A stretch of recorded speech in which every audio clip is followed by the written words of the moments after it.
ગીર સોમનાથથી સમાચાર દબાણ હટાવ કામગીરી સતત બીજા દિવસે પણ યથાવત છે। સોમનાથ મંદિર તરફ જતા માર્ગ પરથી દબાણો દૂર કરવામાં આવી રહ્યા છે।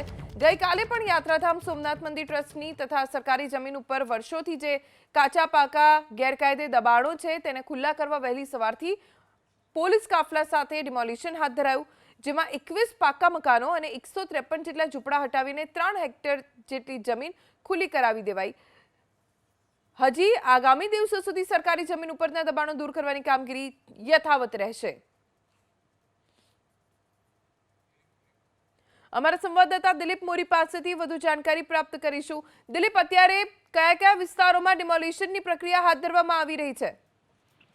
વાત કરવામાં આવે તો સતત બીજા દિવસે સોમનાથ મંદિર છે ને એની આસપાસનો વિસ્તાર છે, ગઈકાલે જે ઝોપડપટ્ટી હતી ત્યાં દબાણો હટાવવાની કામગીરી હાથ ધરવામાં આવી હતી। તો આજે જે હમીરજી ગોહિલ સર્કલ છે, જ્યાં સોમનાથ મહાદેવ મંદિરનો એન્ટ્રી થાય છે, આ હમીરજી ગોહિલ સર્કલ છે એની આસપાસનો વિસ્તાર છે, જ્યાં મોટા પ્રમાણમાં દુકાનો બનાવવામાં આવી હતી। નાના મોટા વેપારીઓ હતા જે આ દબાણો અતિક્રમણ કર્યું હતું અને આજે અહીંયા પર એ દબાણ હટાવવાની કામગીરી છે તે વહેલી સવારથી શરૂ કરવામાં આવી છે। સાથે જ એક વેરાવળ નગરપાલિકા દ્વારા એક નોટિસ પણ જાહેર કરવામાં આવી છે કે રોડ રસ્તા ઉપર જે પણ દબાણો છે તે હટાવવામાં આવે, નહીતર તેના પર પગલા લેવામાં આવશે। કહેવાનો મતલબ એ છે કે હવે વેરાવળ શહેરની અંદર પણ જે દબાણ કરેલા લોકો છે તેની અંદર ડર જોવા મળી રહ્યો છે, કારણ કે ખૂબ મોટા પ્રમાણમાં 2 દિવસથી દબાણ હટાવવાની ઝુંબેશ હાથ ધરવામાં આવી છે। જી, આભાર દિલીપ, જાણકારી આપવા માટે।